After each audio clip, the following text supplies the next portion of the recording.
Hey guys, welcome back to another video. Don't worry, this is not the current front line around Bakhmut. For the past 2 or 3 months, Russia has been slowly advancing on the city of Bakhmut. It's been very hard for them to take so far because Ukrainian defense was holding very strong. They had worked their way to the eastern outskirts of the city and began to threaten the positions around it. They also temporarily took control of Opitne and Ivanhrad. This map right here shows the peak Russian control of the region, including the orange lines. However, Ukraine has performed many successful counterattacks over the last few days. In this video, I talked about how they retook Opitne and Ivanhrad, and that was just the start of it. Today they managed to push this light blue line that's really hard to see for some reason, hang on. They pushed them out of the factories in the eastern outskirts, and a little bit more south in the direction of Opitne.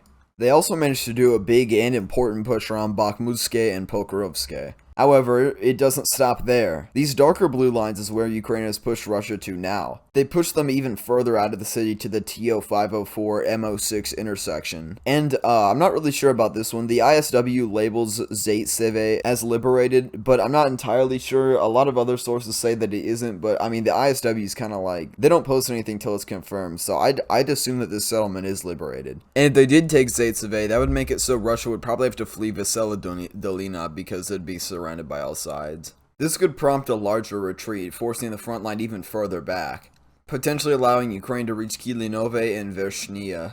It would also help them hit Pokrovske from two sides. Overall, a future front line that looked like the purple one wouldn't surprise me. I think the Ukrainians have a very good chance to turn this into a big counteroffensive and possibly reach Papanza. Overall, this is incredible because it takes the pressure off the Bakhmut defenders. They have been standing there like a stone wall for 3 months, and they have finally pushed back. It's just incredible to see 2 months of Russian progress just being erased just like that. From there, if Ukraine wants to continue the counterattack, let's get a hypothetical color.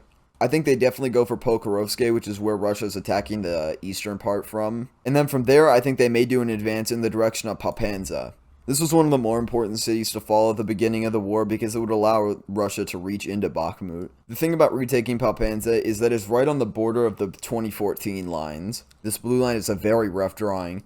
The 2014 lines have a lot of defensive infrastructure, but I bet it's been abandoned for more than 7 months, so I bet Ukraine may be able to break through into there. They could begin delegitimizing the LPR and DPR by taking settlements that they controlled before the war even happened. Oh, that looks sexy. So that's what we got for Bakhmut. Let's go a little more north. Up near Lysychansk and Severo. Oh, wait, hang on, I forgot something. And if they take over Papanza, they might be able to work their way up to the south flank of Lysychansk. Speaking of, Ukraine has retaken the city of Zolotarivka. It's nice to see that they're still active in this direction. I wonder if a possible assault on Lysychansk may come soon. A bit more up north towards the Svatove area. We aren't sure if Russia reclaimed Nevsky, but apparently there was some fighting there, but Ukraine has established full control over the region again, as well as Novosadove. But moving north, Karmazinivka has also been liberated, which forces the Russians to retreat all the way back to the Svatove line. They have been doing many counterattacks in this region to prevent the Ukrainians from reaching it, and they've just made it even closer. Up near the Kupiansk area, there's not a whole ton of news. The ISW labels Kislivka as liberated, but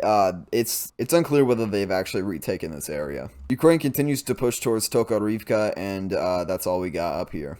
Overall, if Ukraine goes on the offense in the Donetsk region, that would be very interesting to see what happens. Wow, I haven't put out a video in 4 days. Thank you to my channel members Gene Helfrich, Evan Shin, and Astley C137. Alright, I'm gonna leave it at that today. See you guys, and I'm expecting some good stuff to happen.